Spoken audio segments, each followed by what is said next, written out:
Ponsia na nonsia kasebo on Promise 102.7 no ababe toaso ede amaye sabre ya tena si kopim se nonsia bebo de ya godie mu nsem ene aboabo no ayede ebro ba bibia wo bia dwumadie no ya to ne din highway sports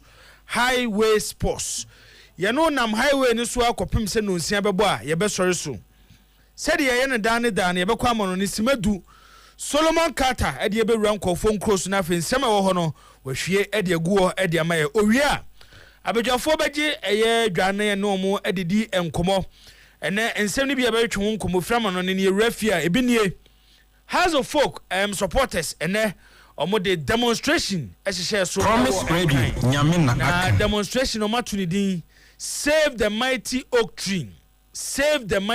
tree ene demonstration no ekoso na say ene kosiye hunsem nyina wa ha ayede ebetu edwa House of Folk board chairman Togo Afede eso de nsema tudwa efa enen House of Folk supporters are we sori wa ha osimiye demonstration we sori wa ha na oyeye kire ede atia eye team ne mpanyifo no wode nsem bi atudwa akire mo kwan a has team ne betimi afaso na nkunimdie ahya ase aba ede ma House of Folk bobo eko no Ghana Football Association eberu mo aso ye kasamafo ede ma de FA Henry Asante Chum ono so de nsem atudwa efa save Ghana football demonstration koso na watching the etwa mu no e say FA no ayo madwene to the president of the association Ura Simon Ketokreku o say obehia empanyifo a omo eda demonstration we ano na ono omo edi enkomo no mahwe kwan a ombefa so no so onsem a omo de atudwa no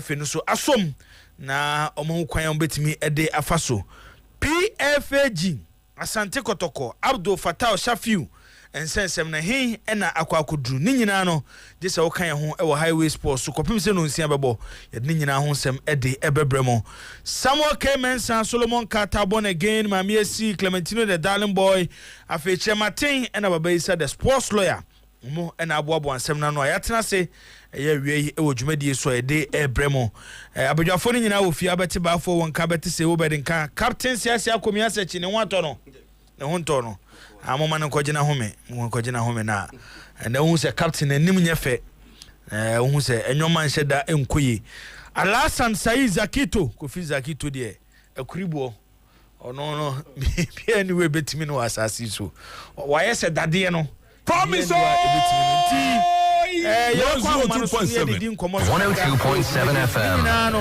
Just wo kan ho ewo eye Promise 102.7 na oni e kabom e the highway sports ne eba program na ekoso no usu betimi do contribution aba fafa e Facebook search for a Promise Radio and I say oil passports Promise Radio and I say oil passports wo de wonsem efa ho a ye be modern na ya kan ni nyina e de ama e wo dwumadie so ensem na de beba no emfa enkomo a ye twetwe ewo eye dwumadie so emfa ye emfa baabi wo de fa baabi a enya de amekan ewo dwumadie no so e de ama me se enkomo ye bedi ni wa ha no na asofo adwenkyere ebra so obi di asem tudwa na nya adwena na wo so di aba nya tim didie aha nya kasa twitwie nti odi a wo so wo no na wo do adwenkyere aba na ye nyina no yaboa amanyoma akoso kama Solomon Carter bibia boko de boss na me adom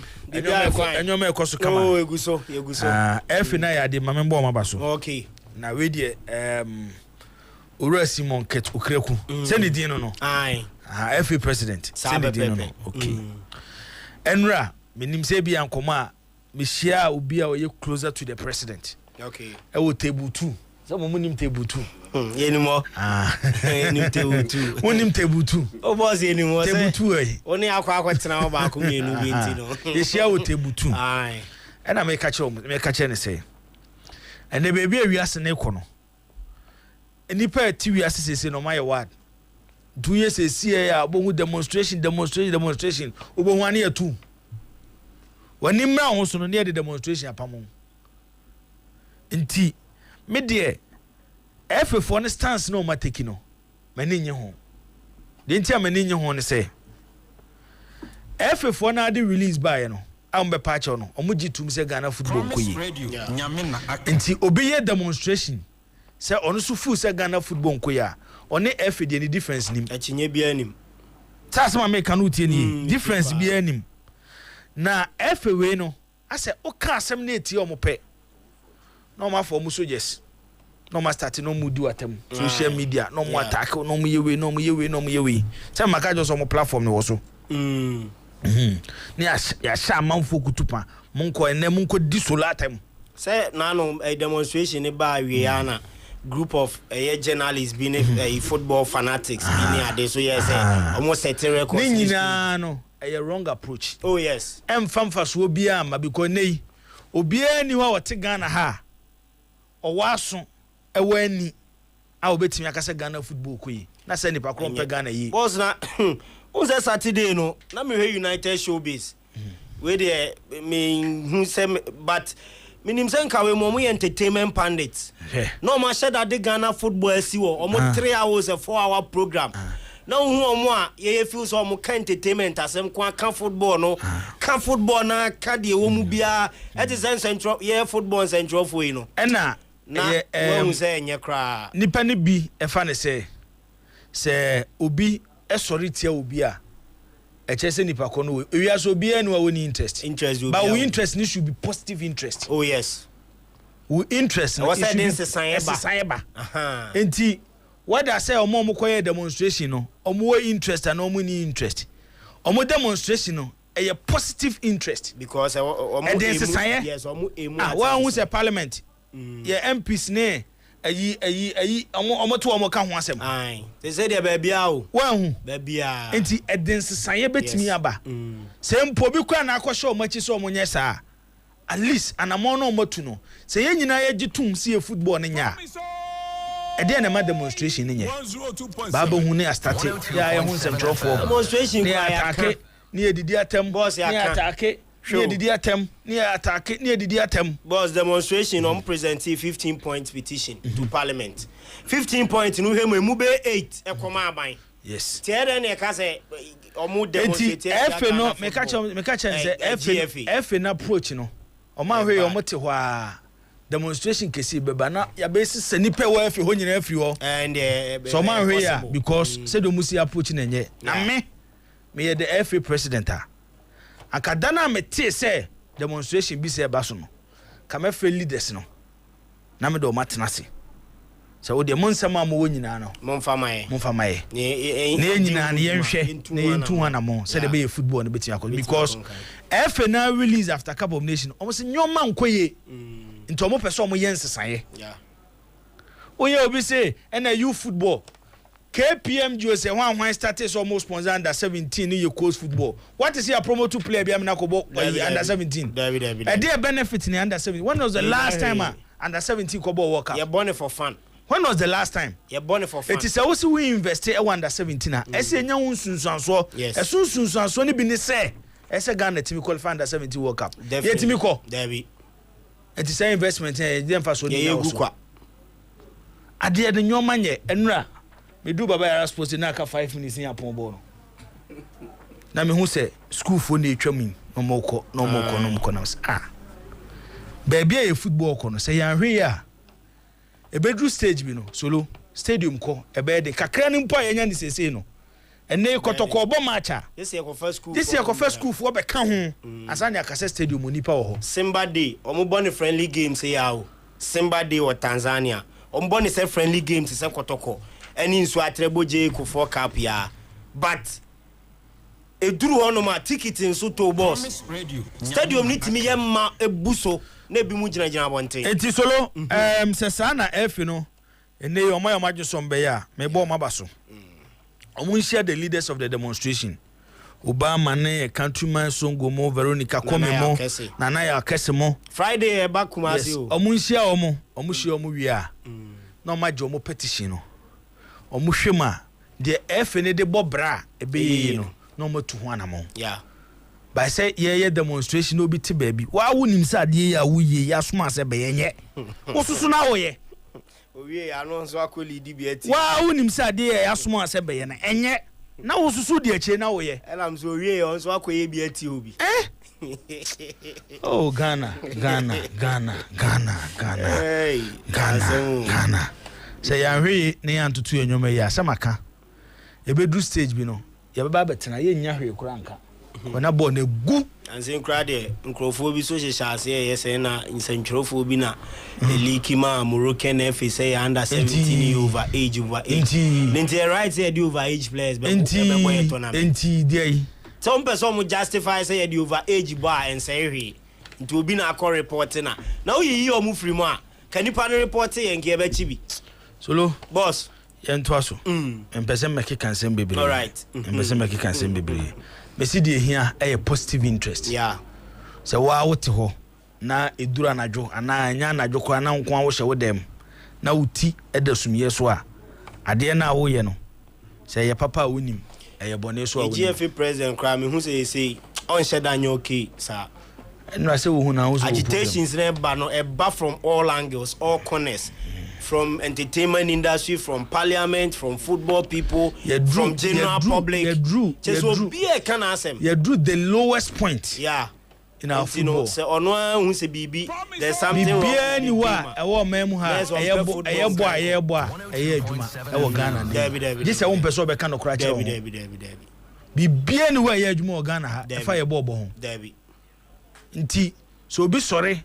Na president go demonstrations here no president of the land na GFA president and as a Ghana football there be demonstration there hey ko for aye demonstration ya demonstration o mo nkokun tokwa o e mo message e no mo send ya asem ni mo de mo nje ya asem ni maye so na mo ye kire so e de ya asem obre mu a yenko e wo de so mo de ende nkan tokwa esi o yenko o de yenko o shebi o mo de ko ntini no yenko ye gina no so na ye de ensem kakra gu ho e de ama etiefo mu tie promise 102.7 away show ne air live our promise television air live on Facebook promise radio assign live on your passports into the joining air channel samabu body now also call na benya show ni bi air live na nsemo air de ba no watch the wadwen e de afa ho me kwama no ne na ensem kakra ye de eba air enawia e fa ma no ni mu no so atibi no hu de ekoso e wo Olympic Marseille aso ye e we na hu kakra o every senano ade ya e na Jean-Louis Gasset a onu lead Ivory Coast steady kopie mu AFCON 2023 Ivory Coast FNO epamu ora no ni nyina ne se about 3 games na Ivory Coast kwan nim so mbe qualify akopiem round of 16 into amu jane kwan e man assistant e mess fry and e beto aso the Ivory Coast eje AFCON 2023 ewie ya ntieba ene se Ivan Gennaro Gattuso Olympic Marseille apam no na boss omu pamu na coach na no dey any 3 weeks Ivory Coast won in konsa e wa AFCON no wono na mehwe akiri enti Jean-Louis Gasset wono na 6-month period okay e we no crank cambo me 5 months every say until June season e beba na ye and Jean-Louis Gasset e ko hwe akiri as the head coach and as interim manager Ediama Olympic Marseille Bobo Koni nyina ne sempa infogitum eze say Olympic Marseille Bobo Kolo baby ekono ensi kwan paso entoma hwan toto niema enema ebeko ede etiomo a eno so hu nsem a eba enawie eno no Jean-Louis Gasset new Olympic Marseille interim manager wo Manchester United yabeka eso ko Newcastle already did Dan Ashworth or your sporting director and man Newcastle Bobo Kono na unim say Jim Ratcliffe ever for Man United our top 25% say your giant sporting decisions and the man say Jim no why you saw them paying for be weba no ma beboa ama Man U project no etumpona konanim na oraba ko de nani see so Newcastle almost sporting director Dan Ashworth na Newcastle so Womo na Danasho Beka chom se e opeso je adwuma no command you na yesi ne contract him close bi shem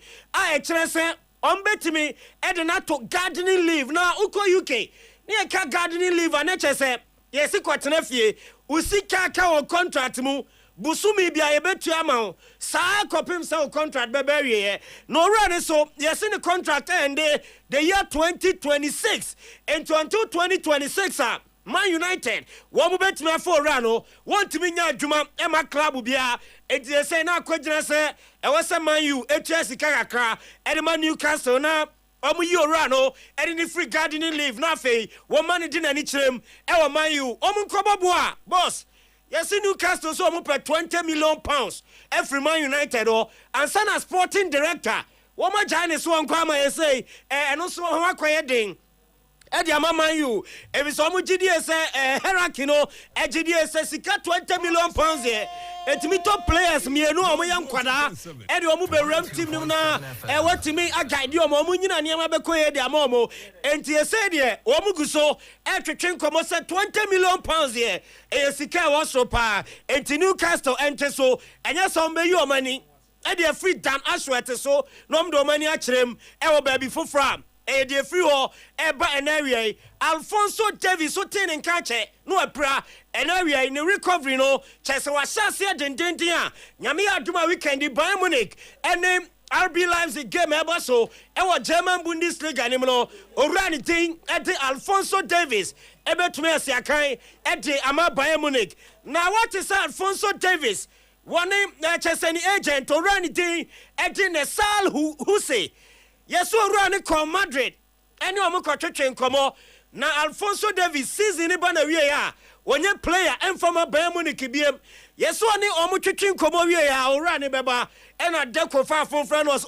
waba Madrid dia eni fa Barcelona na yendi nkomo fa player no ama yesi Barca enso show interest ewa Alfonso Davies mo ese season ni ba na wie omo so betime hijack ni due to Real Madrid we say eho and had the likeless destination Edma Davies wabra the contract with Bayern Munich and so everybody Barcelona omu interest omu show e won sama ye demamo e wo dwumade ne so e no no me das no Bayern Munich no mame front to just say Thomas Tuchel is a pressure o rani so na ejaguri chempa ni nyina ne say 3 games in 8 days walusu ni nyina ama league ne je no ya jendi amano Champions League so Lazio lead 1-0 on aggregate second leg beba next week na yes senior staff will be ewo Bayern Munich one athletic koakrata no edin komo na yes owura ni dindi Thomas Tuchel problem o face pa ewo Bayern ni say on fabuo Emma omo ni omo ya adwuma yes on rate obi adwuma e wo shoulder on undermine the players no and the technical staff no gidi say ase omo modern bo omo dan adi no e wo fam dodo ti de bia kasa twitwire na chese odi obi atem na obu obi abam eno ne nkoma ekoso e wo Bayern Munich omo dressing room eno ama players no dodo na wo madwa say omo give you omo best enfama Thomas Tuchel problem kese a ora no FSC ewa Bayern Munich wambobo konima eno yede tumanim ewa dwumade ne so ya kansa Bayern target Xabi Alonso eso beba be replace Thomas Tuchel after end of the season nanso eniema mu ya jindi amomo enti adwuamo fane se dodo na ekole for Hans-Dieter Flick eso ansan return no media adwuma emfama Bayern ti se wote se apam Thomas Tuchel Hans-Dieter Flick ebeba be som on the interim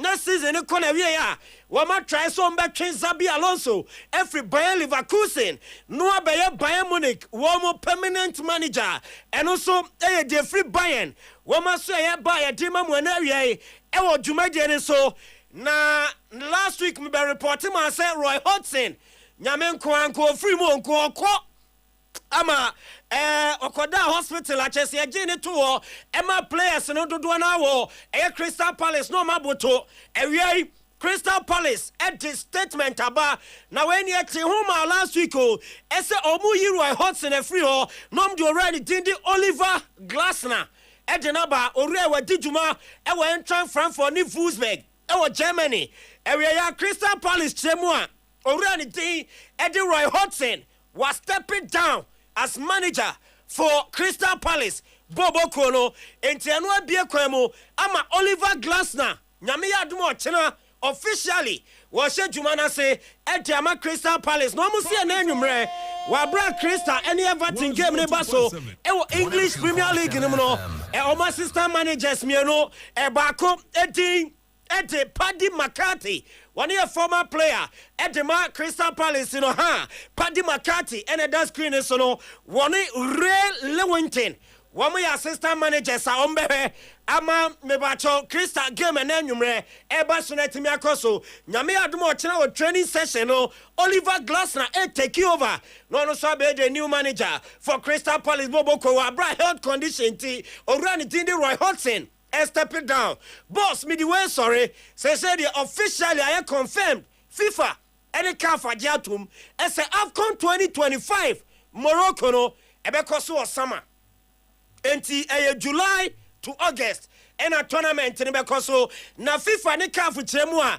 next year omobo Club World Cup new format eba yedi teams bebre gum no eno be June to July enti omobo anu wie ya pe na AFCON no enso etoaso Morocco eno ye July to August and Sakra and a season has started next summer eno report eba enti ye say January ebo AFCON no ye twam eni obiem July June and after August Musome wabra season abana wie and I betimi abo African Cup of Nations and so abribe mo eno dey free as ba yede mamo ewo dwumade enso ye gina no so na amanoni semtaw awie yede si ewo highway sports so na fe dwumade no ato aso from now till 6 p.m.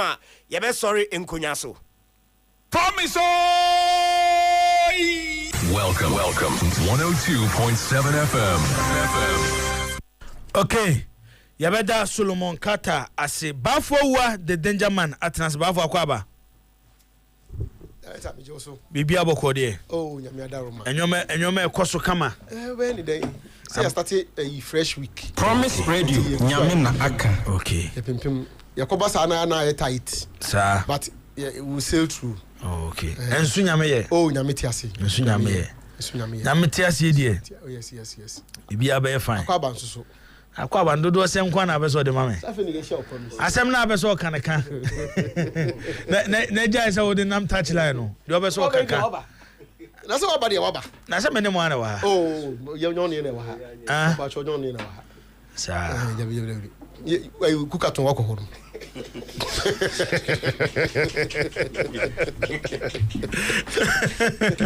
Na what wa fa Mini solo ni same Saturday. Life and talent. Yakwa na ha mokoye mo bi. Ana yakwa ye ni di. Ani yakokuka ton no mu no duane na ye asorofo. Okay. Hey. No I frame sisi e. O frame o pese ye hihie bi. Ene meto afa ho. Obeko. Awo mefa ho. Oh yes. Mefa ho pa. Say a lady no oguso. Obon ho mode. Also got 20 days. Me wo nyina na me monitor. He say o start no 566 hours. Say Say enano panon nam 61 hours. Yes, and you say no. And at 10 p.m. why 3 days? Yes, what was it no? 3 days na 72 hours. So I started Friday. The record holder it was a record need the Guinness for the Alan Fisher. Obi a why bibia enyan confirm on in Alan Fisher na say 176 hours. 176 wo ye na enwumre wi a 176 ye me kwam ye wada me 176 enti abna kwa atma ye na enwumre a wa cover almost 72 next akabe 104 hours which ebia wo de be 3-4 days kan kra wa to Alan Fisher record no Alan Fisher record no 176 yes say me ye wada betia break you chama jayo jayo nye pete anaduna obi eja wo hoko na ka hu no ba fo wonyi ni on onye say enyi ni but me ye wada betia metini te o 2.7 FM. me metini te me ye fru okwekra a say apartment mediani o sao oboy bonkune nkate kwa bi pa Saturday na wia ye me ko ye no ewurade a ti na ko fo wo meti ko se me sori na edwa no wia no de amamo aso wia ne ase pie ntiri ye tete ho na aso ageta no na ze bo sumi Mr. Adman twa maka nya we odi ku katon aba mo didi free boss na on say awia no nipa ndoso nti aduanu nya kakra bi di se adwen afa ne se free be 9 ho ko na nipa na ka be 4-5 no mtimi di dia na aduane bi aka they say mpesam ko bo night ba ko ho ya de no ma free wa ba aduma ko bo night na on night dey go head aduma over ya me Mr. Boachi Bekasa we ko didi nko director the man Hotel ne ya fa be bia ma o ya bo night we so just so take interest who so can say for so take interest eti ya kan dia chairman fo nyina se Kukaton eguso ekoso ewo Knox Hotel eno ewo Askwa nti ye nyina yemfa ya ni nkyire ho na yenko support na Jibo Saturday na me say amanfo was skills so ewo fia ya bi ewo Kumasi a sa we say young man bi na ne sada na nkanchwa kom no mo to abasaba ya me ka say bi o mutuma kom bi o come on no go inside o mo je kunya na oya na bekoni lady na was 7 say masa yabana eni me girl aba o me 7 years yabana oh what do meto afa ho ne after show na me fa 4:37 ba for yemfa nhye so aye kwaro no demonstration na ba na wiye makan wo mo House of Folk National Chapters Committee Chairman Ura Elvis Herman Hesse on the executives almost share demonstrators no omaje almost petition as they say almost say letter Promise Radio nyame na attach letter at the atoso letter head of the yes normally atoso normally akwa board na NCC for no SND omo constitution ni breme na bylaws and enra ya no pe wonsem na kekan no na mehwema as NCC for no say oye supporter na supporters group bi na mu decide say mo pese mo ye bibi mo ya ese mo de efa NCC ni so na NCC ni gina manem na say management o board o na pese mo kama asem kiro ma o matimi de akwa mama na ma de mu ntimi nsore see they ko nti House of Folk structures no by almost structures in club no structures na no nya supporter structures o NCC no any supporters group are recognize yes by NCC ni there almost recognize other supporters group nti ne kwa so na demonstrators ne ye ya o man tomra na nkone mo fa mra kwa so no mo de koma Elvis ni executives no say almost romo omo hwe no mo fa nkoma board emfa mom nti anopa messages bebrebe bae nti me nim se wase sound stance na on anopa de no stand this say make one asia say won ti asia some the comments na one na asia me dey me say Elvis no okoje as who and there's one na won ti asia no me say okoje as who omo mra no and I had a reason of asking for that question and fortunately I have read the reliefs that they are seeking and Mekayeno, it is interesting to read and it reaffirms my position always. Say these guys, sir, I can't even do tell now. No, they really don't mean it, and that Togo is the target. Promise. If you read the release, if you read 102.7 102.7 FM. By the time they were concluding, they made it clear. Say, "Adieu, akope na ya omoya." So when this sika say, "Let's see kana Togo di ashem no kra no." I said, "Do so muni nkwa mbefa so mbenya sika ndi ama no." Can you say kombe pam Togo afi ho no? It's a kind. But oh, can we tell? Oh, not a munya biana. There be a nyabi, we don't want fire. Ye nyabi. See, I got me a Quebec. Oh, there be my brother, my jedi. Okay, nyading. Dakito, ehumbi. Obi aso ohun unu anya bi akan yetiu Dakito omo hwe Promise TV and omo mutie nyina yetiu me pass me for the amount the men for the masame oh eso ayo adika kaka bi o me mo bia bi me share to everybody here me mo bia bi me di kind head of sports the amount head of sports striker Voda striker MTN not the Promise. Welcome. 102.7 FM. Zakitu until say when you would no. Say Obed, say on so be say Obed, photocopy. Worry. Obi adeko. Okay, yate. Obi ade alande. Na okan yenye. Oh, me there. Me say me be I didn't there. So on my 10 point demands. So on my 10 point demands. Baby, extracting me, and it's very, very instructive. It is very, very instructive, and I will look for it. Now, say 10 years old, can you? I want to now almost to go ahead. I want to almost say, almost say, a fence saying, Sikano Promise Radio. Nyamina board na ombeka to go ensakre mu. Number 10. Come back there be number 10. Me say a 10 point demand. It's here no more can say we dey be cool street. Me hwa be almost say kenya Sikano mu nia.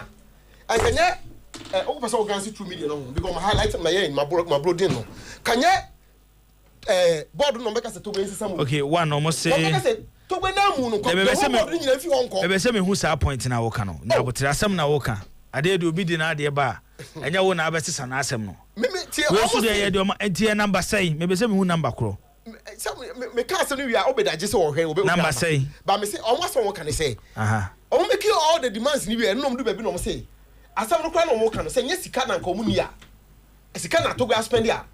Kanya board no be ka chen say won sesam o. Kom be ka say board ni nya yentum firi o. Wo de obe bi o say number 1. Some make demand bi am say the of the board no. Say more onye cosmetic bia ba for chairman number be go me hu ni wom e do so wo de hwe ba bi o say mo onye cosmetic changes bia say o say o say o promise say be board no ntino be hu say bia akwa ni say no na be kire and do ba ye be vote against me be say me hu ba bia o say togo sika no nya so mo sika ko betua dia ma no ho na be say me jibo mbacho me nka say ko mo ko sika ko mo betua no mo say ko mo ye de ya o mo say enye sika no mu nie ni sika no spending ni bebre a o to be na spending sika mo na no ne point say come pam no come ka say onu kra no mfiri wonko me say to be na mo person pam no fitim no so we ma ka say no your point say you that's all my point no because my kind 1 to 10 obed aji me for see my kind 1 to 10 obed fan phone man back na anya point ni mo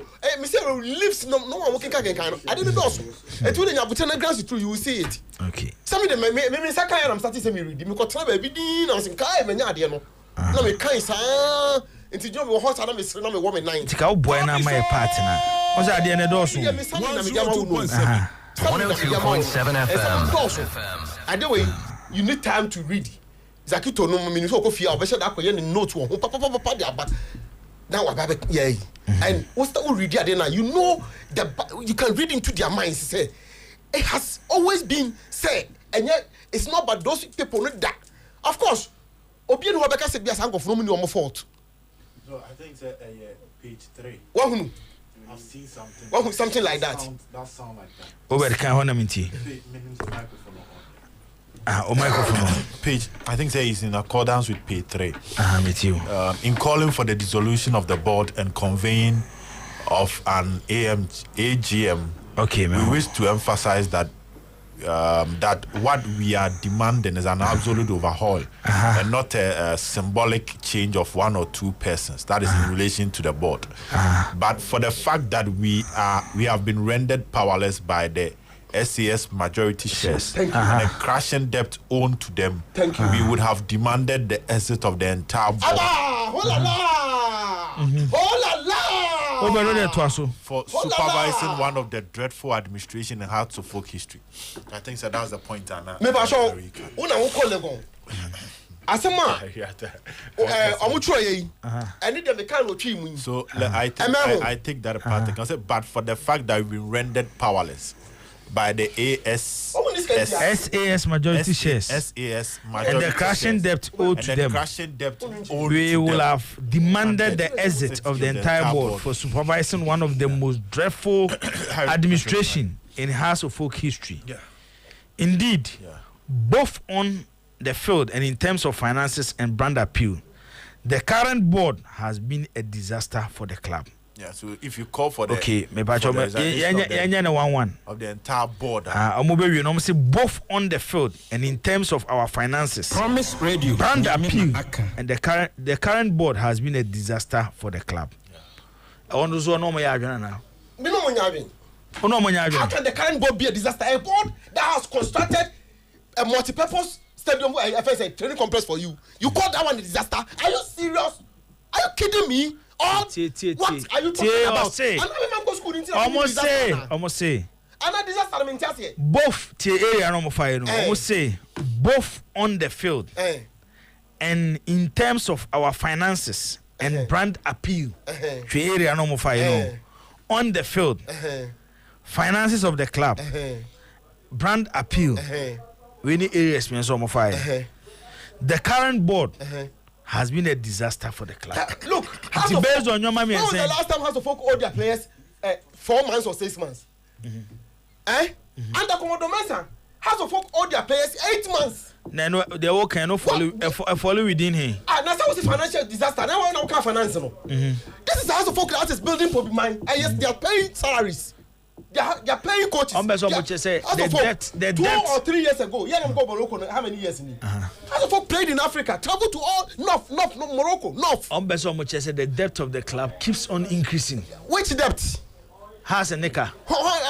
Has a nika. Has no biaka. Has a nika. And I saw more recent a young free agent by netting the club Nedeka. Why no more the nika say?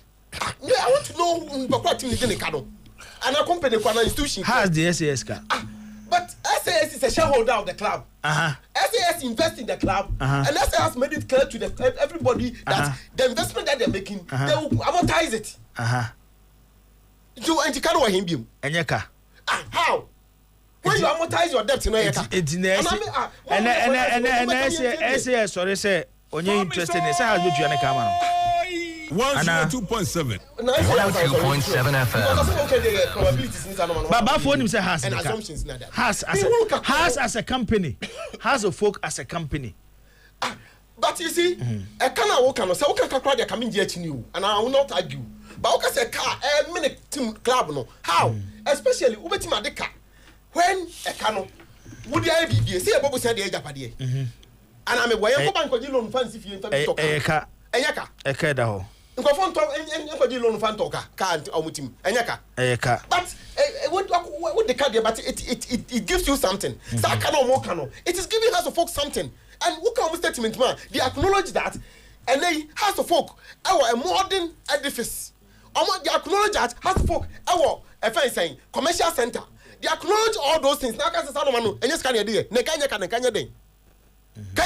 do as I'm going for a demonstration, they really don't know what they're looking for. Stronger, and Mr. What is happening? And to be really conclude, say it is not only about all the things that they are talking about, but the fact that the age-old fight 13 years ago, I must refer you know. 13 years ago, no, and you said no more and you see the sad aspect of it, and they say 30 years ago, I must say, Club Naji trophy back even the Hawker he lied. And look at statement him because they lied because 13 years no club no trophy back up and a league and trophy ya bo Ghana ha na no kwani na league and trophy ya bo ha and I'm saying that no kwani trophy ya bo ha no House of Folk has been in existence since 1911. They are not the team that has won the league most in Ghana since 1911. But you see 30 years no more kano 3 of the first MDs were proposed or introduced by the supporters. 3. 1, 2, 3. First one was Fred Kinsel. Ombekacha said he's the vice president of the Ghana Football Association. Where has in to talking for Fred Kinsel messed up. Fred Kinsel inquired. One ever. Omukotogo Kakacha and he said, nailed there. Where your ICC General Secretary metamorphosed into a chairman of the NCC, where has in what the Shunu was also first sponsorship of the Black Stars until Nel the Oba to be crowned in 1 CD. Some House of Folk supporters believe Nel was a disaster. True or false? Supporters no Abbas mo foka if must in echo say to go for Tina Manila Montiasi. The next person, Ejabin was the general secretary of the NCC. I'm say okay, say Nel failure. Ejabin When we had more Jiba, Ghana Independent Broadcast Association. No, the company in the Yajuma. 20 about the sponsorship of Ariano, and I took a appointed. Was it not a disaster? 3 people. 3. I think I was having one question. I'm going to start on film. No more say, more of a worse to the club than Nippon or Mokana. And I'm going to say, after Yankai Bibi and assassin. And I'm going to say, Nikromuhana. I'm saying that, at their way, it is nothing more than say, from the day one, Commodore, yes, I want for chef rotation. Now I'm saying, I'm a chef rotation in my soul, and they fought it, and eventually he was successful in doing it. Never deep to win some, no more some primitive to go to win some. Santo Corona, no Dasukun, and they were Mudasuku. There were more no Masankani, tactfully, no Masano, no Malay before, now as a different course to be, and they appoint Apamu coaches, Tim Ben Pamu coach. Coach Limano, Nadia, Yam Pamu, and Fatim Limano. For instance, I'm saying appointed MDs and Yomadi. One of the MDs, supporters, you know, Echo Class Secretariat. Echo file A4 sheet. And the command Frederick Moore said, Frederick Moore trying to read the nation letter or A4 sheet, so no monko. And you talk you go and sack your MD. Then we also to go in MDs. Didn't they go to Pop Mine and sack a coach? Didn't the supporters go to Pop Mine and sack a coach? I will be sat down who not Jabroni. That's what I say. I want pump coaches. Probably one couple of Mako Pamoye. The supporters don't have any moral right to do what they are doing. Debo. Some more. In the first place, I think the demonstration was successful. The here was to communicate, to send a message to the board, say they are not happy about a lot of things occurring in the club, and we term it as a successful demonstration because even if Omoatinare presenting the to the board no and canwa, but I'm sure say the board be videos no, they will see the pictures of the message that supporters no carry out in Omo demonstration and Omo year no, and they will know say yes. Some section of supporters are not happy with one or two things across in the club, which they need to address. The moment 1, 2, 3, 4, 5, I'm sure this demonstration I can watch me. I could see weekend Saturday be and answer be and the number of people that will be willing to go and join no. But when I'm very busy Monday morning, will be any how Mondays are treated in Ghana here. To even get that number, so no, I think in the first place, I'll commend them. Say clearly, some supporters are willing to leave their jobs and come out and show their grievances to the board. Say they are not happy about Nyambia Ekoso in the club, no, which. If it's the right thing to do, peaceful demonstration is always the right thing to do. Now, you see, one thing that we must understand and say, infrastructure. Yes, any club needs infrastructure. You see, basic. Promise Radio. Sometimes, because of we've neglected our basics. And today, see, when we have infrastructure, then we tend to celebrate it as a big achievement. But a basic. If you are a football club, having infrastructure, a basic thing that you should. Your celebration of AG complex contradicts this position you are taking now. AG complex. AG complex. Okasa obiamem but I'm trying to point to position. It's contradictory. Wa attack your position on this issue. And you don't attack Zakito's position. How many times? And I member how many times? Even last week, I named Bobo and Abaso for the Puman with that. I said, make an different from the weekend. You may say, infrastructure, yo, but it's a basic thing. But a year is that's what I said. I'm saying, not women was one thing. Me say, a year is and I mean that we celebrate Kotoko and Has. Me boko komodi. I'm saying, me boko komodi say a year is and today we celebrate Kotoko and Has for infrastructure. By the normal in the Jibo, club bia a basic thing say your training facility or hostel any Monday a basic thing that you should be having. But yenye nyoma yenti we will come back. Yes, kotoko esiwe ni abebo maba so ni ya did this yes has I say so because their predecessors disappointed them. Omanye bi pian fa mo in terms of infrastructure, and today we celebrate the bank no man we can hwe. Jibo, who's a club there?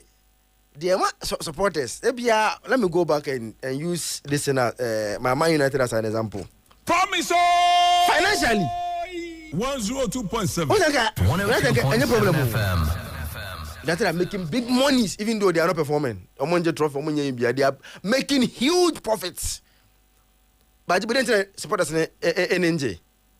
They are not happy because even though United were Old Trafford, they were there and they are getting money. But on the field of play, Jibo, if you are not winning, there will be trouble. Let me leave Manchester United. Let me go to Barcelona. And then I am Omububu Campunu. Say Omu is in the floor. And he can support us. No, we are Basa supporters. I say Koneje. Basa, who's a Campunu? Nay, almost 100,000 capacity. Who's a Europa, the biggest. But Basa say Omububu Campunu is in the floor. Almost because they think they have to some modern BS Camp Nou until they are going to expand Camp Nou to be more bigger and generate more money. It's a bus support the same one. But today, Omudi Auro, who bus support the Auro because Park and so team is not performing. It's I never quite say and say every football club, Jibo, you can have 2 million stadiums, 2 billion training pitches. 100 billion hotels and as a hostess any day in se park no so in team no any jemba mu da. It as much as to get off the field is doing infrastructure. Probably mine is functioning, training pitches and hosted in the way no. Jibo se park no se resource improve every year they will see such kind of reaction from supporters because the here pa no ball no there. Born a day, New Ukraine, me and Nijibo. Dear here, pa, near park, and so 3 points to supporters. Now, Liverpool, Yama, Omunche. Ara Wankwa, but Liverpool built the best training city in England, and Jabia Arameboa. Joe NZ. Liverpool recently, in terms of training facility, almost the best in England. But now, Munji Lake in Yamankonkano. Ara Wankwa. Now we are almost here. Ajibaku, there be a first, second, no more air no. And now, yes, Liverpool is back to their best.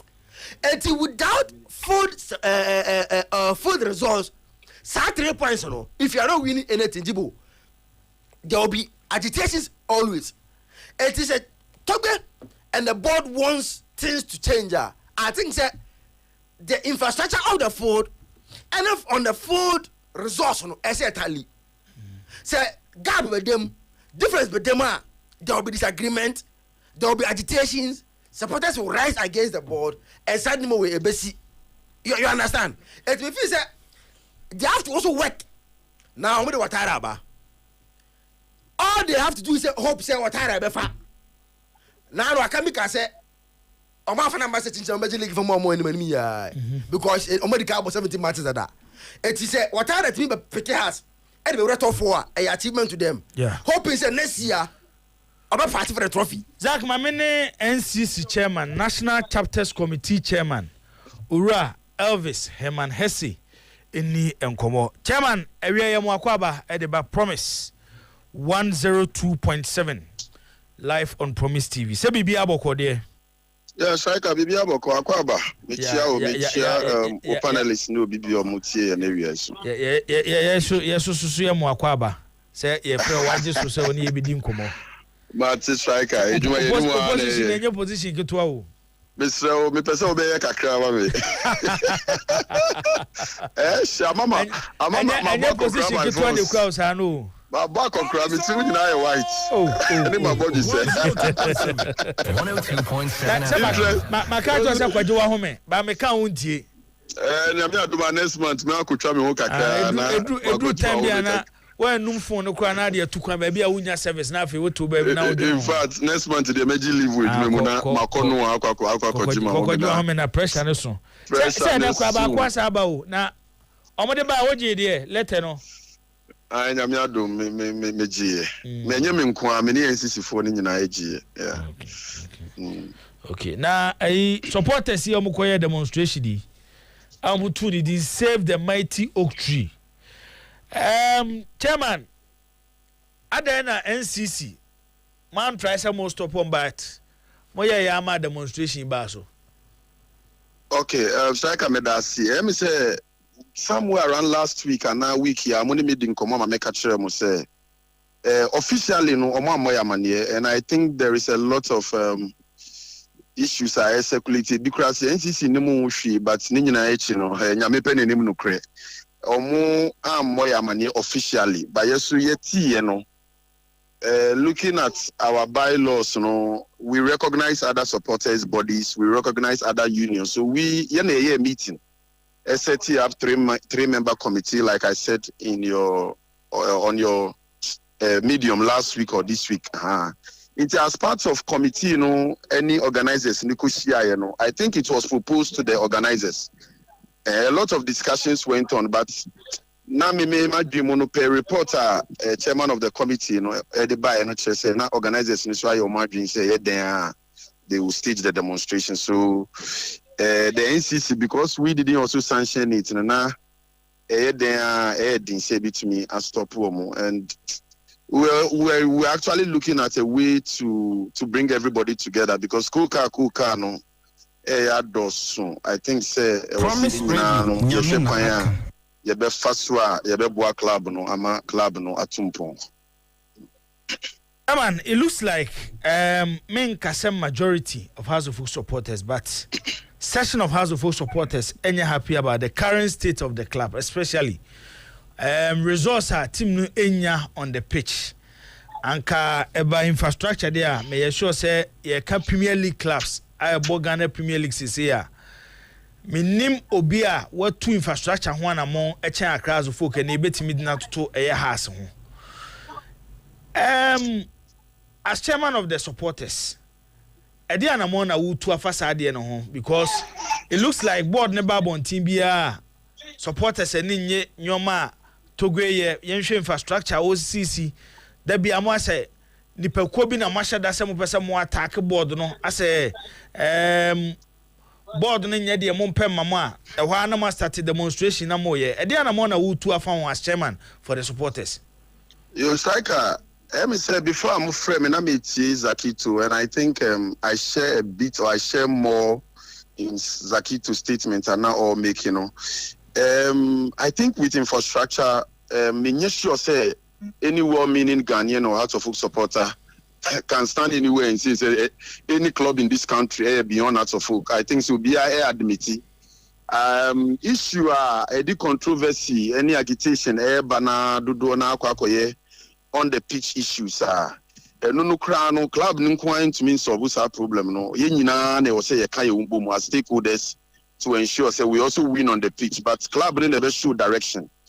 Apart from that, so no, I think say even if club need decision and our policy ni say yen winning on the pitch, I think it should be communicated well. And ubisa honorable udote this year, see, me need to come be brave after communication. And I think me personally, I don't know about other NCC people, but I've been very, very supportive of the board this year. Upobe kaya time yesaki cook makra me koka say.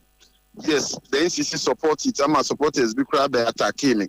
Apart from that, board, Asia players are.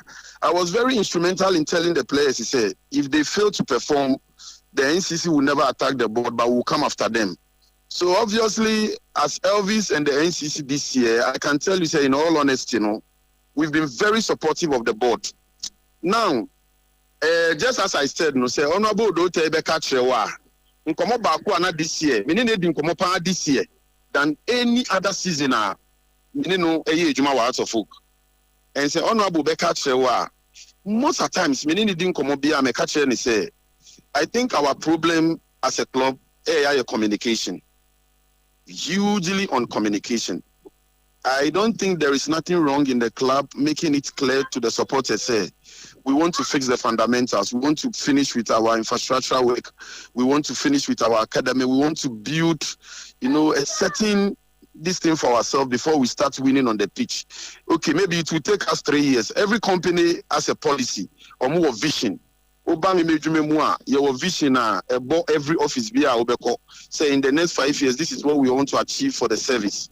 So the club can also have a vision. I remember some years ago, the club was not participating. The club was not releasing players to go. Because of some court case and other issues. Eugene Adu. Exactly, Eugene Adu. So it was something the supporters understood. Say this was the reality, and they supported the team.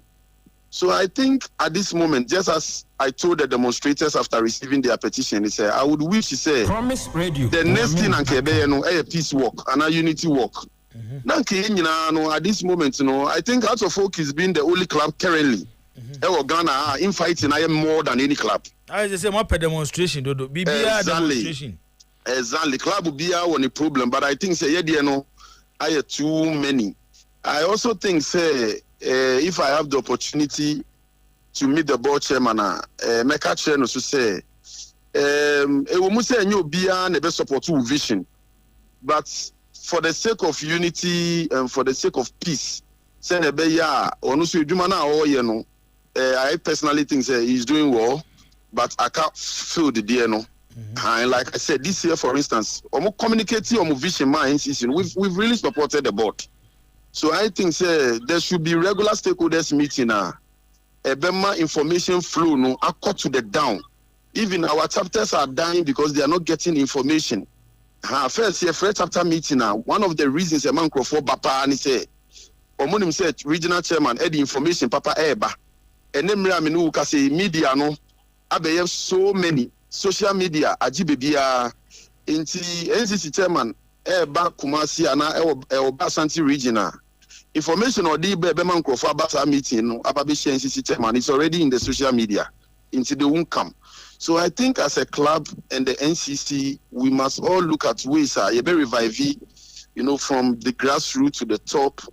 And I believe once we are able to unite and collaborate effectively, we will be one of the best clubs in Africa. From the board chairman of the club, or say the beauty of togetherness is to recognize that irrespective of the differences, the objectives are the same. We can't all think the same, but we must make sure we work together. There is no need to continue on fighting every day. Adayana, and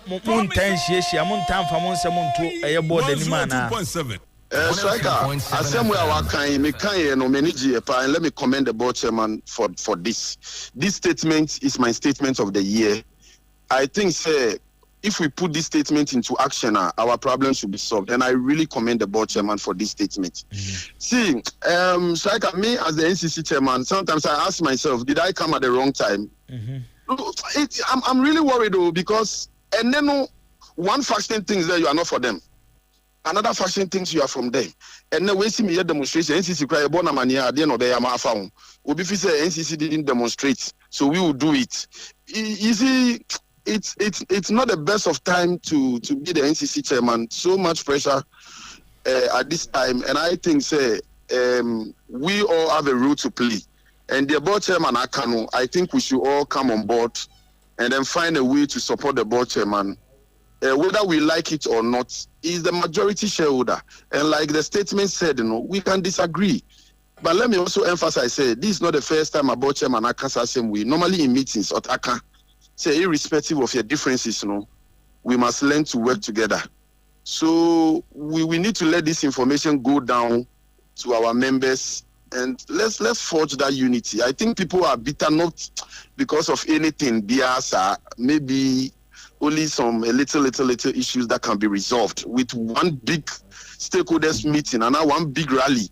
If the board chairman and kasa basa rally nibi. I have not seen it in so many years. I don't remember the last time I said board chairman about rally. But these are things we will propose to him. I think the board chairman will welcome some of these ideas. We can hold a peace rally, a very big one, where the board chairman would talk to supporters to understand his vision.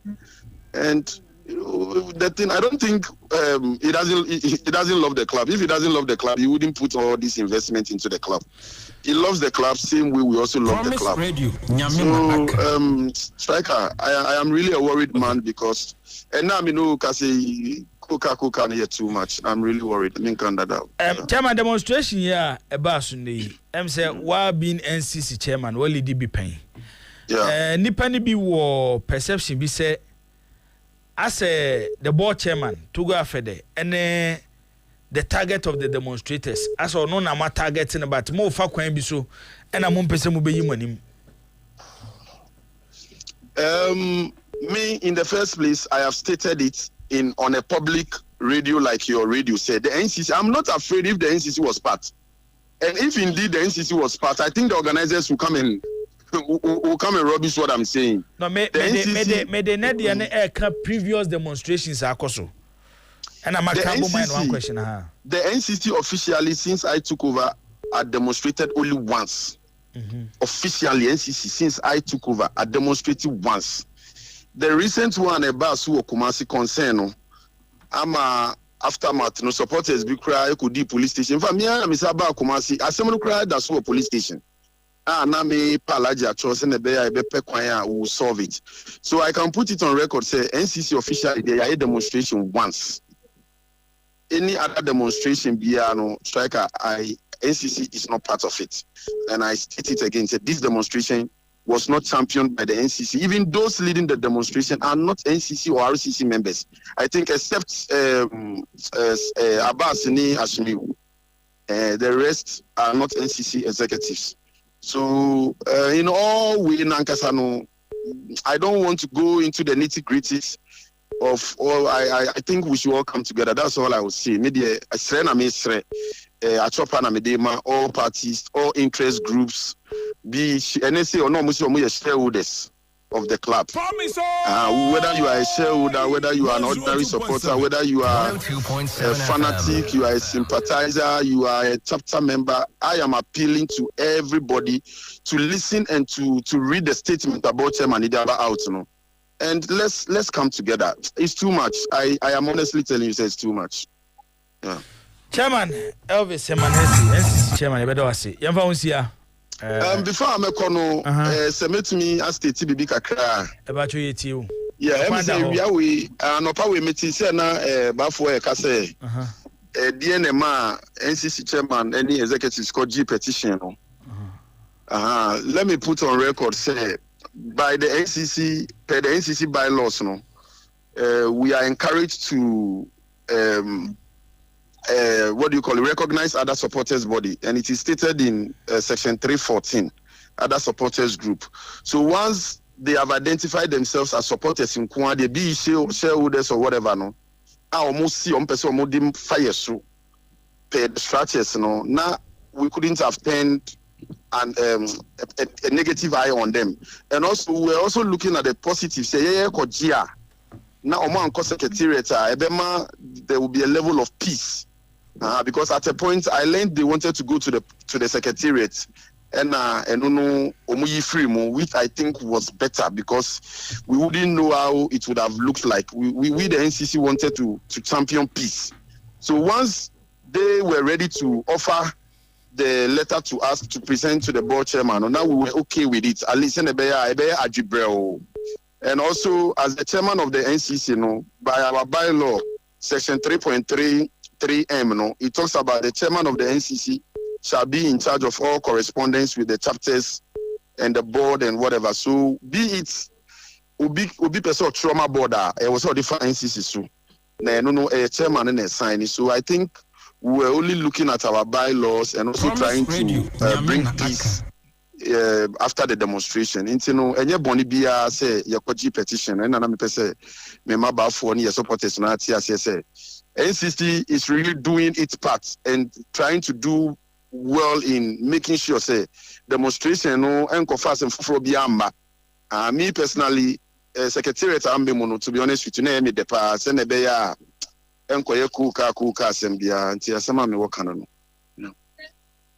Okay, chairman, yeah say me sure say before from be say din komo.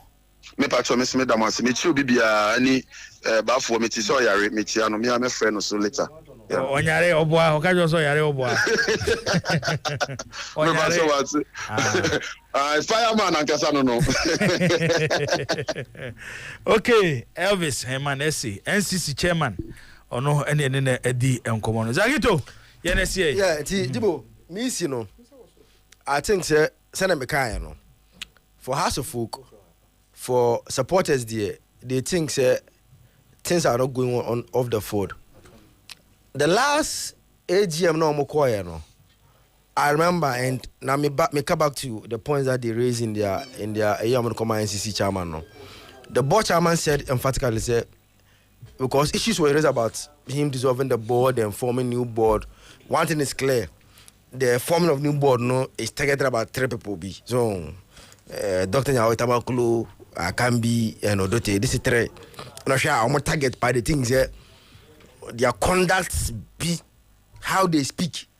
Because there's no serious company who will entertain Dr. Nyawo Tamakulu.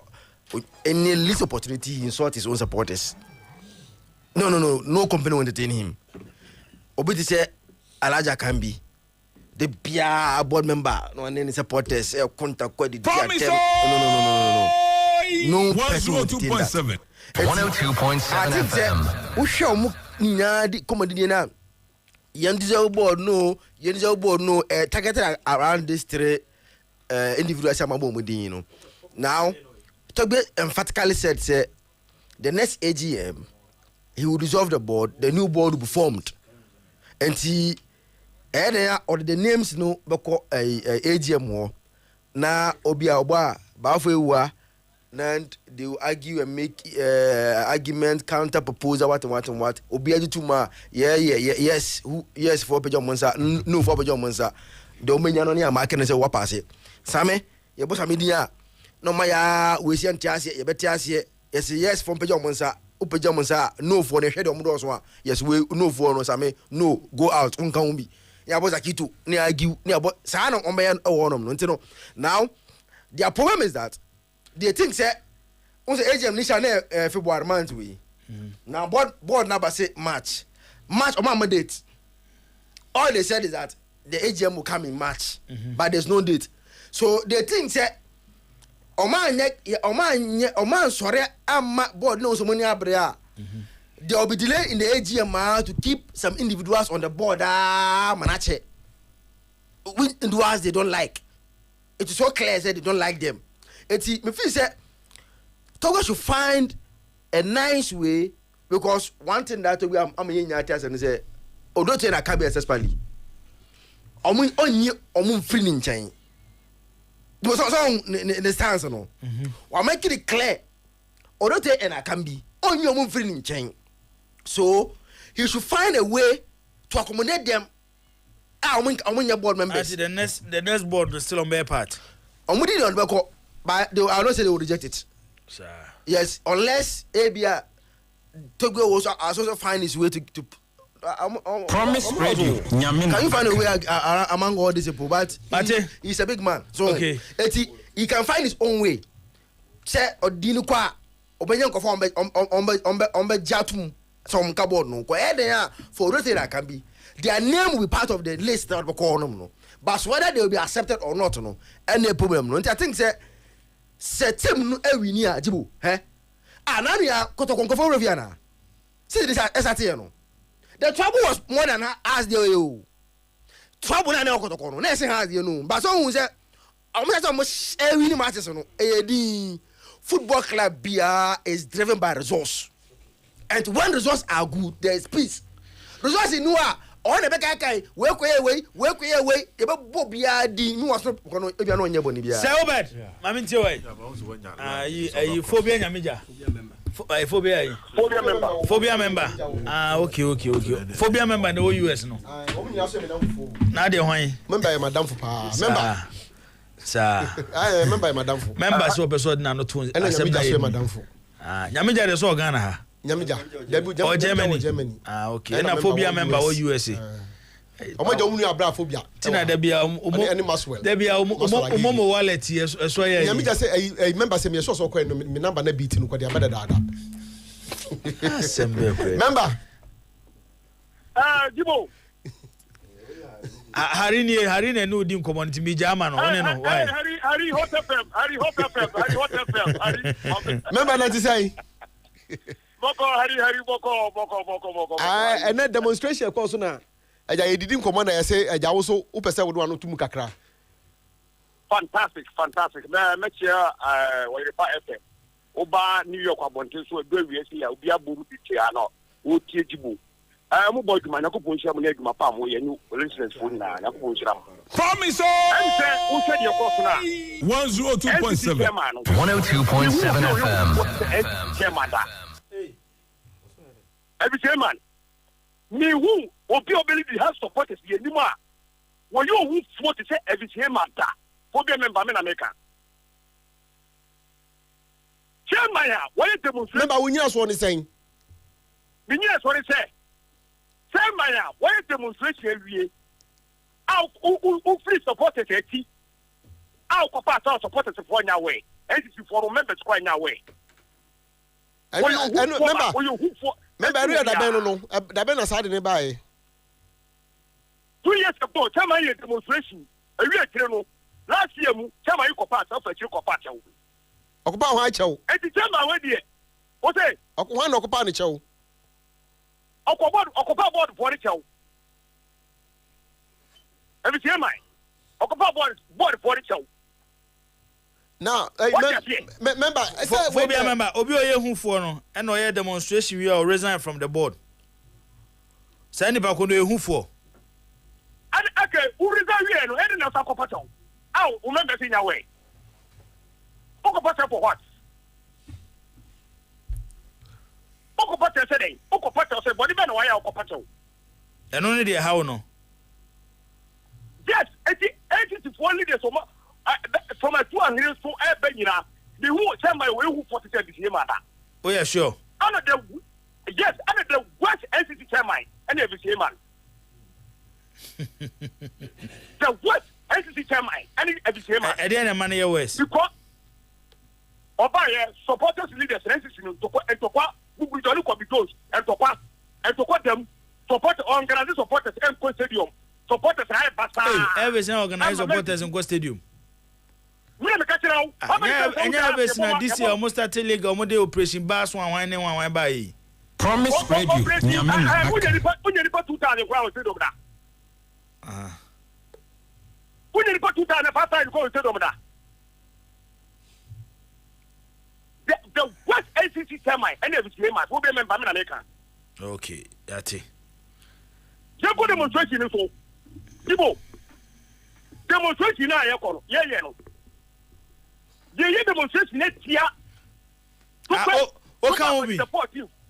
We can be Oh, finance be. We finance here. What they say about it?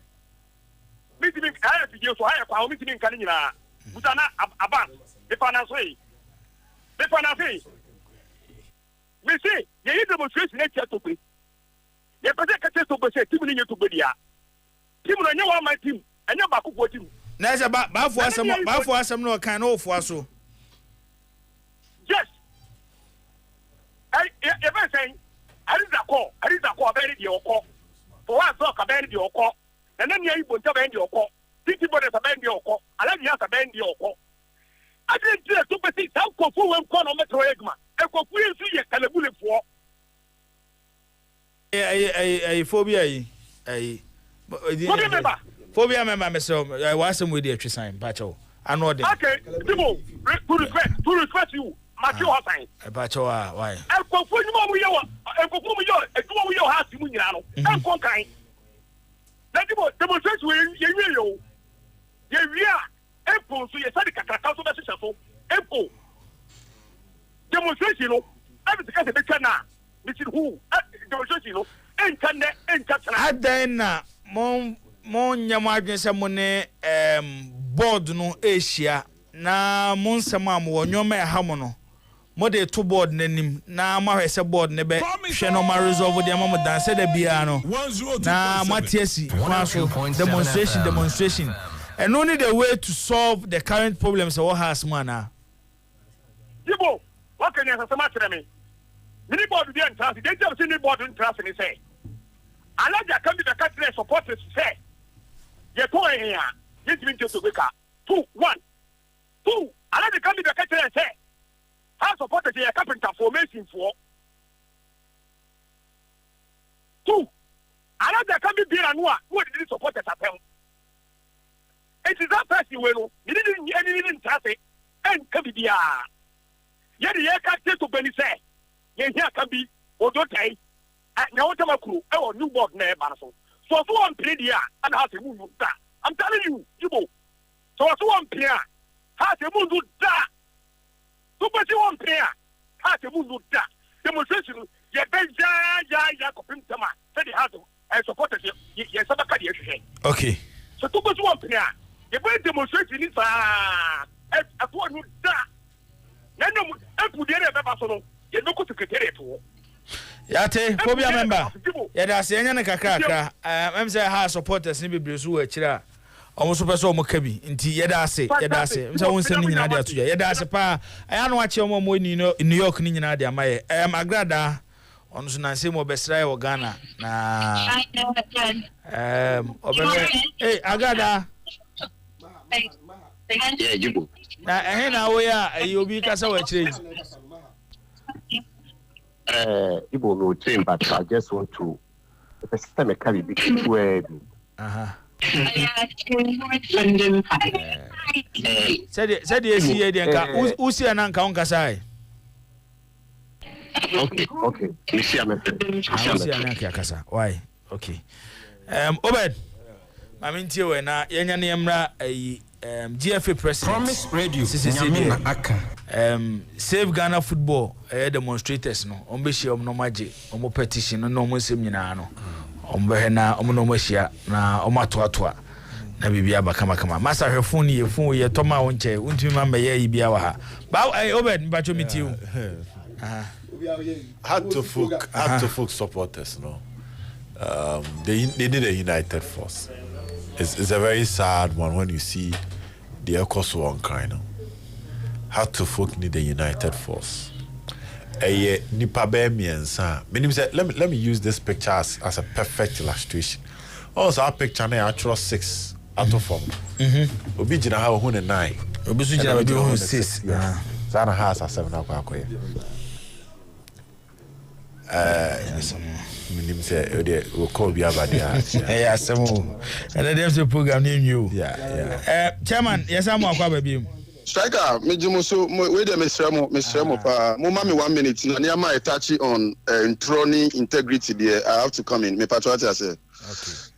Mr. Mo. First of all, the phobia member of America be kind no. I want to establish the fact he said you be kind enye no kre. Now, I Elvis Emanese never apologize to the board as an individual. In fact, it is not even NCC. Both NCC and all the RCCs in Ghana and the Beji in a meeting held at Dr. Nyau Tamakuru's residence.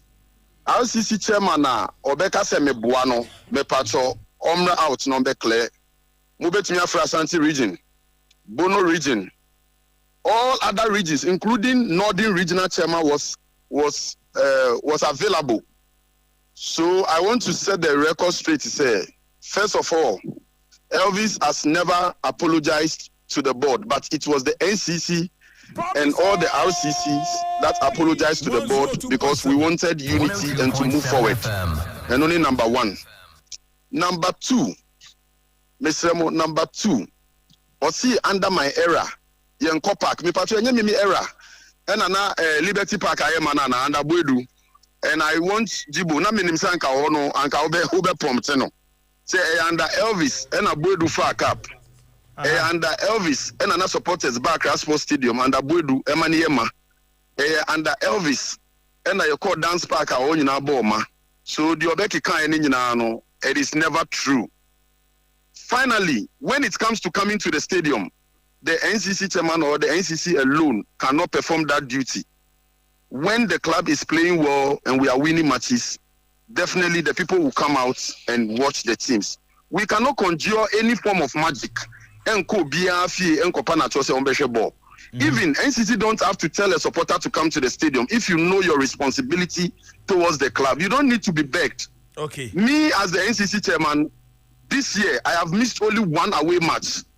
I'm missing one away match. So if you are a supporter and you expect Elvis to come and beg you before you come to the stadium, then Abrochena practice is unfortunate. Because I, as your leader, I travel and represent you in Tamale. I travel and represent you in everywhere across the country. And you will sit in Accra and say you will not come. What is your reason for not coming? That cannot be blamed on the NCC chairman. And I want to also establish, it is not with NCC money. Or no phobia member, NCC da. Me buy unfair say or support to NCC in any form that our support to demonstration. But he's asking for NCC not performing its duties in getting supporters to the stadium. You see, we all have to be responsible. I know I'm me established. Whether you change Elvis or you don't change Elvis, coming to the stadium, it is the responsibility of the supporter. Okay, Chairman, that's it. Mr. Medamasi. Okay, Obed, Mr. 6 and Mr. 9. Yeah, Mr. 6 and 9. That it comes down to that. They all have a common interest, and their interest is hard to folk. But a choir will be a fast who are different. 81, let's start with the apology norms Elvis come on. Whether Elvis in Kwana come apology no, according to Phobia a member, and according to Chairman Elvis, NCC plus RCC. And yashe, then you organize a demonstration. But organize a demonstration, you wanted some changes in the setup. Onsaka changes, and lead it to have to folk winning a trophy. Enti say echire se me nko ampo na me sore kopache wa den esi. Sometimes people pay myself be crowd do akoje amani or okoshe mine. What is the me pense some saka me wi amawie eno ano no. Do be so achieve we have achieved what you wanted. Elvis pen onya. Even if say Elvis nko na ko no because as a matter of fact the demonstration and a good image for the club. So the demonstration had its positives. But now what negative implications Kakrama had to focus. Because that day, what would the secretary of the boss go? We have pictures, no more the hoboso. It's a yard, so what Toga Kunyamua. Now who's a precope? Or supporters and J secretary of Boswa when you budget. You'll not be happy. For instance, let's say you have certain partners outside Ghana in other businesses that you are managing. But you and I know, so football would uplift your name to the different level. Yeah. Now partners start to throw. Hey, and a football club are managing. There be a demonstration. And supporters are to our boss. As a board chairman, you will not be happy. It's 102.7. 102.7. Yeah, dear supporters. Ne pema we ne be put say chairman of his kind of friend who's penny form of fanche. Then a command course near Pensasayewi. In as much as there will be damages for the demonstration, we apologize for the damages. Yeah. But moving forward, let's be one and fight for the interest of us to focus. So obviously, I mean, who bought you? And in this case, the RCC and the NCC, according to Elvis, felt that so let's just smoke a peace pipe and move on. Because I want to ask you, are you only interested in fights and conflicts? Yeah, demonstrators non-petition. Well, I don't think, sir, demonstration way was well organized. And you're well organized. No. It could have been better. Demonstration about the enemy. It could have been better. Okay. One, the day we choose somebody at this demonstration, it's a day that psychologically, financially, socially, it will yield limited resource. One, say open media coverage. You check your timing and you should check it well. Chrome and sports near because has them discussions be falling under sports news. So the timing, let me start with the timing. Why I'm saying socially it is wrong. You organize a demonstration on a Monday. Monday sports across Ghana. After weekend of action, our Europe, and likely says it will be discussed. Final tour, Kotoko ball, local scene, ball, the JQ4 Cup, it will be discussed. So for Heart to Folk demonstration to get the media space, they will be fighting with European football. On Mondays, most of the platform discuss, you'll be fighting for that time. Any one. So in media, now let's come to people who are willing to drop their jobs and join you to hit the street on a Monday. Kroma nipa bebre okase yenya ombe but they do ombe bani asem foforo. And Juada hit a krum. Few people will close their shops or will tell their bosses to give them an excuse or in the name of joining a demonstration.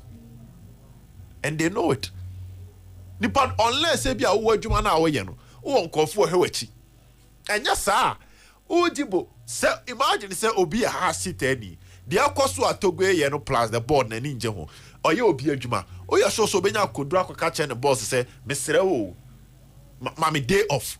No, he said demonstration there will be cameras. So kwaka so yare no ko it can be captured and it can be punished. So it would the day itself with the potential say be push people from joining the demo. Okay. It is on that day. It is not right. Again, events leading to the demonstration. How to folk are appointing a coach. How to folk are appointing an MD. And no quasi enough to let some people feel say yeah man penny for time for them to stay back. And now check it 1 or 2 things be Nanka who be here say has a cheetah phone on Benyabotry. For instance, they could have organized a press conference, no demonstration. Organize a press conference and tell the public that listen, we wanted to organize a demonstration, but upon reasons A, B, C, and D, we want to give the board another time. Then you list how to the press. No demonstration and found for free crime, found for free Cape Coast. Nipa bear 5, 6, 7 be organize a press conference. I'm a petition into okay. Now we are seeing who say and come one bomatia. Name more per se coachy any MDR or Nimia subject juma. Name more shot here.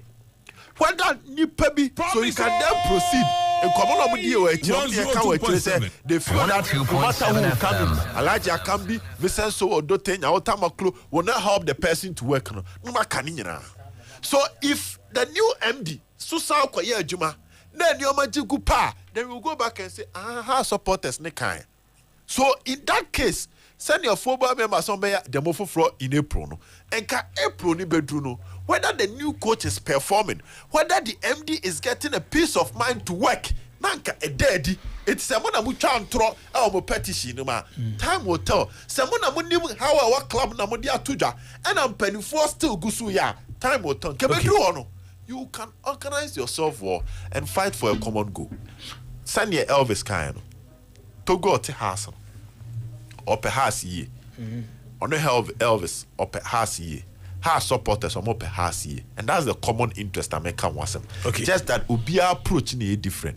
Into a moon come boom, no moon push ya about chairman have a some function to him say, I don't know dear what him no home. And one pressure never. Or send you any bonus, you know. Son is soon the turn out 1 a baby. So getting tired should not be an option. The moment he get tired or resign. But he should know that Sir has started so would do kunimua. Fans on them chromo bejeno. Sana has in Duke Kunima who hit no beje. So he should know that the position I occupying is a position of joy and it's a position of similar sadness depending on the performance of the institution. So he should be ready for the tax. Okay, so Obed, yadasi. Yam for the last story na yanko. Baba de bibi wo hobiem. Senka demonstration he said me de bin kan bi.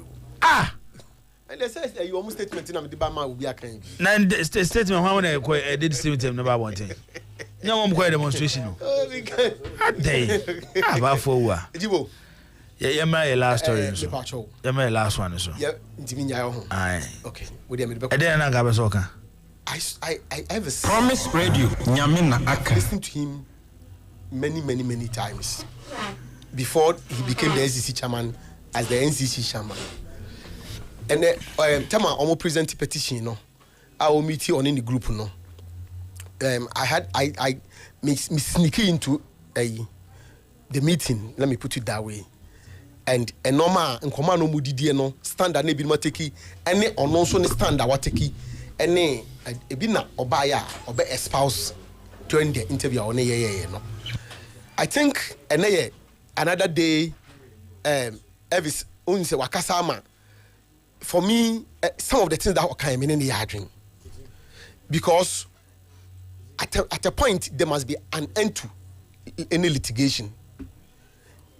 Senior or use or put no choka no afedie it's enough.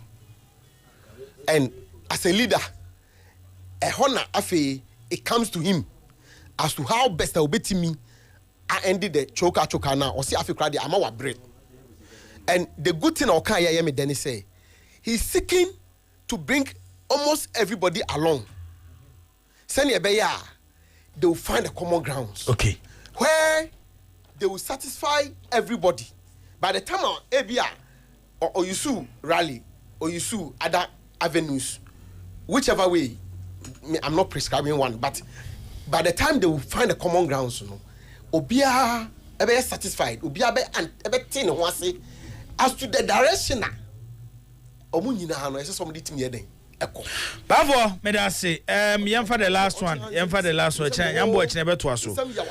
Communication director at the Ghana Football Association, Henry Asante Chum, wa confirm say the GFA instructed the general secretary say onshia save Ghana football.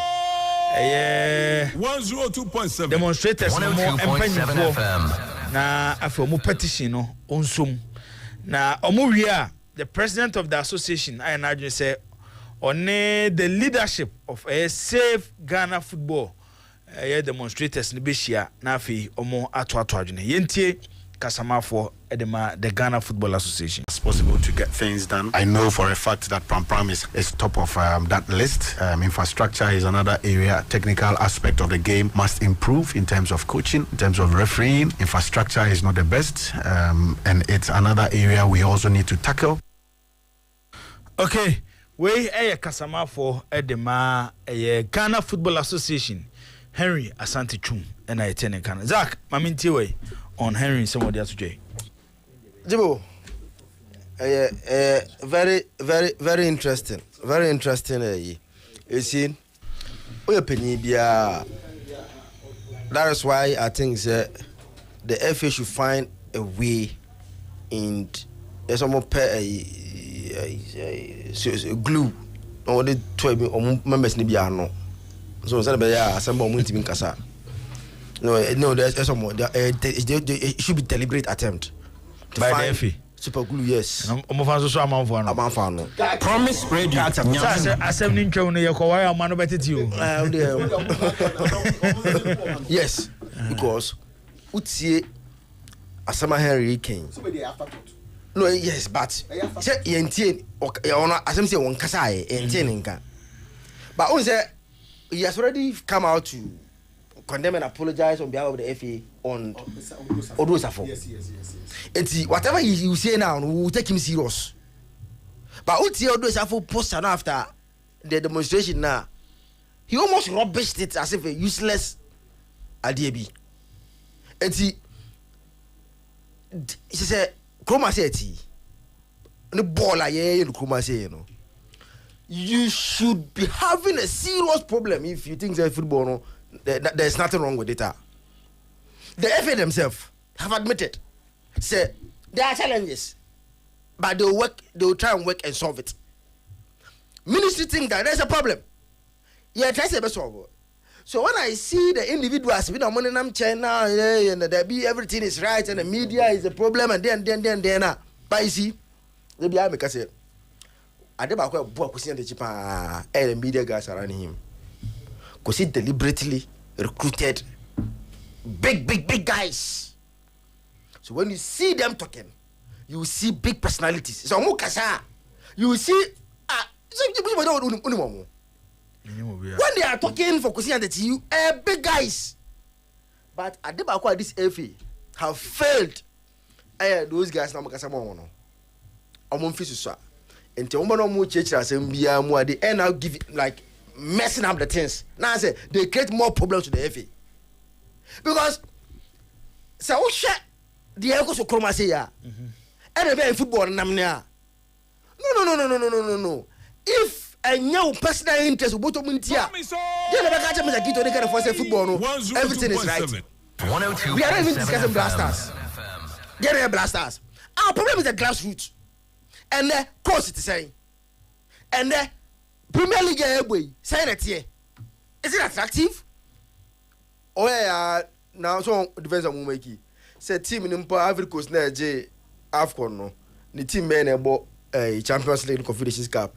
Such a whack analogy. Just say. Now say you bought Champions League. ASEC. I know him. I think I've been there. ASEC bought Champions. ASEC are there. So, Ivory Coast League in the last season, yeah. Almost top player. Ivory Coast, I the Champions League. Ivory Coast more Champions League. And the new Champions League. Okay. It's Yafan say Ivory Coast one more. Teams in more Champions League. But Magic Cup of Nations. So last time there's almost Senegal team be more. Almost Senegal facing more Champions League. Okay, Magic Cup of Nations. Yes, we are Champions League, but Magic Cup of Nations. You see, when they are talking, I want them to say, I said, no, they should upgrading their thinking. I said, I had to class them to do. Because young people may say, our football no, is sinking. Let's find a way to solve it from grassroots to the infrastructure wise. Yet I say, national teams training pitches no. It should be a deliberate attempt. Say your national team should have a place to train. How many times now FA Akosha buying? I might say let's do a deliberate attempt to fix that problem. I'm gonna say Yenchendi and even baby Pascabano because pram Sikako pram one. By now it should be a state of the art facility. By now pram should be at the level that even blasters can come there. Promise upon all the money that have gone to Pram and there, even under 17 cannot come there. Yes, malaria better because it's good. They should meet the demonstrators. So all African games no. Omo under 20 team remember there no. Omo name team na we. Manemu. Muzo mo ye from Peter Amidu. Oma yine film. So nko fa Vision FC player bi na be share. Peter Amidu. Oma yine film. Ana akotoko na chiro mo say omo hiam player ya league. No, I think say he only came to play. He go back. Sir. Okay, final squad no. Peter Amidu. Okay, maybe I'm an information. And the master committee. Because Mr. Who baby says so many film. Okay. I saw it somewhere but mean to me. So my in a film and Yakotoko. And omo troko my for Zibi here and Abo Liga. You walk with him never come. Never most I know say teams no our gamer. Omo free player no babo. But we are no. Okay. Yeah, na I have for some omo your problems no. They should try solving it. Who said they are solving it. But now I say Yenchendi today. Blasters are some again. Your palm coach. What be say you apply. Already you know say homophobia. You see why we have problem with them. When is homophobia? No man from competition coach just come from mobia. But you from a competition. I don't go for this kid. Per diem say dear you much and no one say D. Omo we ya also homophobia. But wow go for coach Ednaba. And from day one, you knew say you were not picking any coach. Okay. So why waste our time say Obi apply? All right. It's good they are going to meet them. Or meet them, not just meeting, no, but meeting them and putting more concern into reality and more action. I mean, say you are ready to solve the problem. And here. Alasan Said Zaki told me that say Baba for Kakeb so na the last 10 minutes ni omo dia enti mo fa number ni ngu screen so mo 05361769 61607 and 053-617-8883. Na omumfre no mumra ejumedin no muso mfo madwenkyere emra. Okay, mami we say MC enya first caller on the line. Hello. Striker, good evening. Evening. Already I'm back to you too. Striker, problem na panelist Zakito Elkano. In fact, Striker, journalists in media no more. About ball assembly near ma. Tell me again and in radio so now. What they forget to know say it's one three categories of people. No level of intelligence yet. Omom above you, and omom below you. But there are radio so this was smart armor. Because the money, that's the best you know. There's no open panasem, but what is decided to put the person on their toes. But your more people who can get $100, no man $500 here. No, my father already didn't know can take you. What they want me to take it as a what has our affiliation, not as a money at all for that. Listen, also a tough. But however, I don't blame him. Because what the judge said, he flouted it, and nothing has happened to him. So what else do you expect him to do? Ghana football not cut down what they say. Already I had asked Yentoaso. Hello. Yeah. Hello. Good evening. Evening. Okay, I got any now. I got it. You boy be a person clear. Ending time. Every person be at say demonstration we know. You organize at the blind side at the SCC. Whatever they try, they determine say they demonstration and per se a member or clear home. It trust you. Tonight be a demonstration and choose a lot of Promise Radio, I mean security agencies and a demand. And the person can say it will be a choir. Paso ya na ade do so ne niam ye se problem wa to kokoro ene fa so we are ye pete pete staff ni na say dialogue no ya kwa dia demonstration here say ya kuma so ahwehwe dia say nkofo bi me say bi wo kwa ye pete o treating manage the customer more support to has okay we have support so we in for the more all right we are assuring them on to say omobeye ye support to do no ara eka me tuni na bisa wo some demonstration na my deal some pound asuna nim ho okay agada yan to switch now because of your time no na yinenti e be kona kaka ka kina be from the show